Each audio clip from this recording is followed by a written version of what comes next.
शरद पवार आणि सुप्रिया सुळेंची चर्चा. पवारांनी शिंदेंसोबत घेतलेल्या भेटीवर भावना व्यक्त केल्या. संजय राऊतांची प्रतिक्रिया. तो विषय काल झाला, तो विषय काल संपलेला आहे. माननीय शरद पवार साहेबांचं माझी काल चर्चाही झाली. सुप्रियाताईशी माझं बोलणं झालेलं आहे. आम्ही आमच्या भावना व्यक्त केल्या, बस. ठाकरे आणि अजितदादांच्या भेटीवेळी आम्ही काही वेगळा अर्थ काढलेला नव्हता. शिंदे आणि पवारांची भेट सहज झाली. राऊतांना कुठेतरी चुकीची माहिती दिली असेल. सुप्रिया सुळेंचं भाष्य.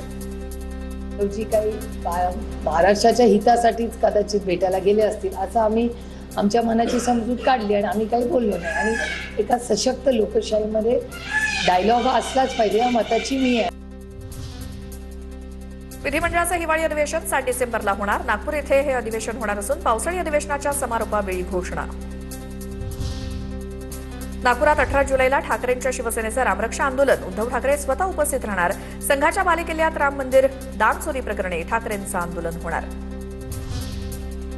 डोंबिवली महिला डॉक्टर मारहाण प्रकरणात आरोपी नगरसेवक रमेश म्हात्रेला सोमवारपर्यंत पोलीस कोठडी. म्हात्रेसह 4 आरोपींना पोलीस कोठडी. रमेश म्हात्रेवर पक्षांतर्गत कारवाईची शक्यता. म्हात्रेला पक्षानं पाठवली कारणे नोटीस. डॉक्टर मारहाण प्रकरणी कारवाई का करू नये, पक्षाकडनं विचारणा. जेजे रुग्णालयातील आयसीयू बेड्सची संख्या वाढणार. विधानसभा अध्यक्ष राहुल नार्वेकर यांचे आदेश. जेजे रक्तपेढीच्या ठिकाणी नवं आयसीयू उभारलं जाणार. छत्रपती संभाजीनगर जालन्यासह विदर्भात एटीएसची कारवाई. पाकिस्तानी गँगस्टर शहजाद भट्टीच्या संपर्कातील 150हून अधिक लोकांची चौकशी. नागपूर, गडचिरोली, चंद्रपूर, वर्धा आणि गोंदियामधील लोकांचा समावेश.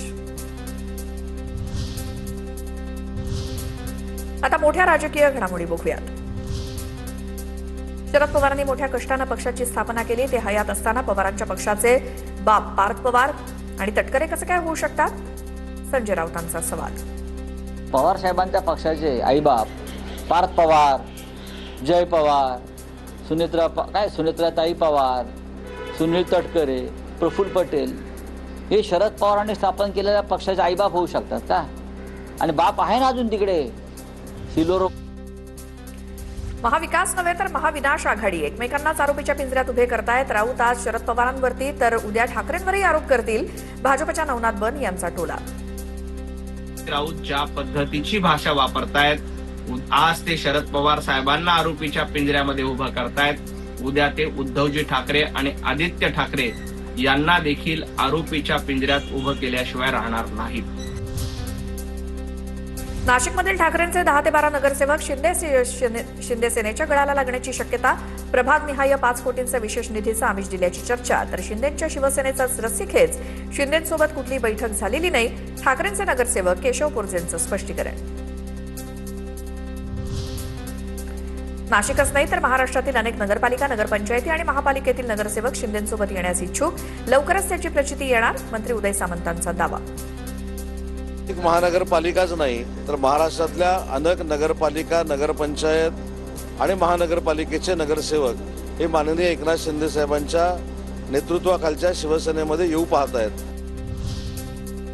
आमचे कोणतेही खासदार नाराज नाहीत. शिंदे आणि पवारांची भेट सहज झाली. राऊतांना कुणीतरी चुकीची माहिती दिली असेल. खासदार सुप्रिया सुळेंचं भाष्य. तर आमच्या पक्षात कोणी नाराज नाही आणि आम्ही एक कुटुंब म्हणून राहतो. त्याच्यामुळे घराच्या बाहेर जाऊन एक तर कोणी नाराज नाही आणि असला तरी तो बाहेर जाऊन बोलणार. बुशरा नदीम मलिक यांचं नगरसेवक पद रद्द. एनसीपी अजित पवार गटाला मुंबईत धक्का. 170 प्रभागाच्या त्या नगरसेविका. बुशरा नदीम मलिक या नवाब मलिक यांची पुतणी. आतापर्यंत 4 नगरसेवकांचं नगरसेवक पद रद्द.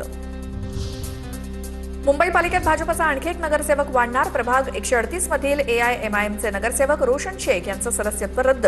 दुसऱ्या क्रमांकावर असलेला भाजप उमेदवार आता नगरसेवक होणार. मुंबई महापालिकेतील भाजपची ताकद आणखी वाढणार. शेतकरी कर्जमाफी आधी सरकारनं केंद्राकडे आयकराबाबत डेटा मागवला. केंद्राचा डेटा आल्यानंतर उपाययोजना केली जाणार. कर्जमाफीबाबत कोणतीही दिरंगाई होणार नाही. सरकारची माहिती. मुख्यमंत्री आज सभागृहात. मुख्यमंत्र्यांचं उत्तर. एकनाथ खडसेंनी मातोश्रीवर घेतली उद्धव ठाकरेंची भेट. मुक्ताईनगरमध्ये 2 सप्टेंबरला होणाऱ्या 75व्या वाढदिवस सोहळ्याचं निमंत्रण दिलं. या भेटीदरम्यान राजकीय विषयांवर चर्चा झाल्याची माहिती.